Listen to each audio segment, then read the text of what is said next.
was a good time to bring just Mount Tantus itself into the storyline. So cool. And as season three of the Bad Batch progresses and concludes, we will get into more of the nooks and crannies of that place, and there's a few reveals yet to be made. Look, what you guys did to me last season, I'm still recovering from it. But here we are, season 3 Bad Batch. I've been waiting a year for this, so thank God it's finally here. First question I have for you guys is the trailer seemed to suggest Omega has been a prisoner for quite a while. Where does season 3 kind of fit into the Star Wars timeline? Yeah, we're still in the early years of the Empire. Time has passed between seasons 2 and the beginning of season 3. Speaking to the fact that where Omega is being held is this secret facility, and finding it is no easy task. So, yes, she's been there. We are still in the early years of the Empire, but they are still a formidable opponent. Brad, Star Wars has been considering bringing back Asajj Ventress for quite some time now. Why was this the right moment in season 3 to bring her back? Because we love her so much. But more than that, when it's not just up to me and Jen, when we realized that we could use Asajj Ventress and bring her into the storyline, we were so excited. So we did a lot of research. We went back to the unaired arc in the Clone Wars that inspired the novel Dark Disciple, and there were designs created and story reels created. That's where her hairdo came from, and her lightsaber and her blade and the whole thing. So we wanted to honor that as we brought Asajj into this storyline, and we were just so excited. Nika Futterman, incredible. Even her performance is based on where it was going to be at the end of Clone Wars, a little bit different than the early days of the Clone Wars. And to that, the events of Dark Disciple are true. We are aligning right with them.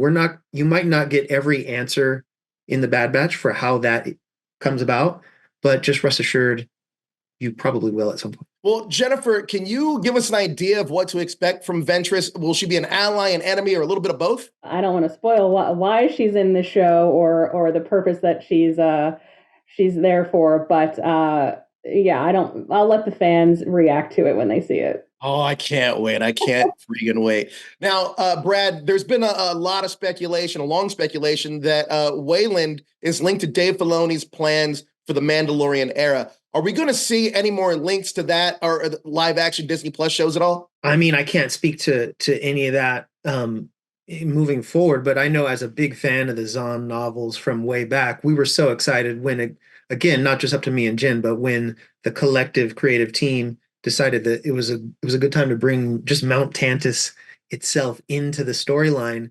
So cool. And as season 3 of the Bad Batch progresses and concludes, we will get into more of the nooks and crannies of that place, and there's a few reveals yet to be made. Now, Jennifer, can you talk about exploring Omega's dynamic with Crosshair this season? Oh, it's one of my favorite things of the series, because you pair this odd couple together and they're in the worst possible place you can imagine.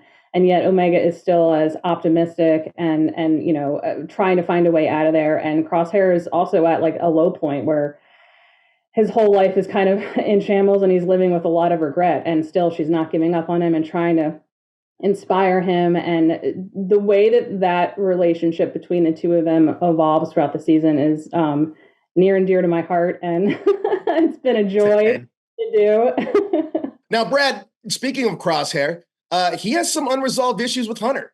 How do we kind of see that explored this season as well? I mean, I don't want to give away too much, but we get into that in a big way, both in a small scale and in a metaphoric scale, symbolically. There's a lot between those two guys, and we didn't shy away from it. And again, Dee playing almost everyone on our show except for Omega, which is of course is Michelle. Dee against, recording against himself.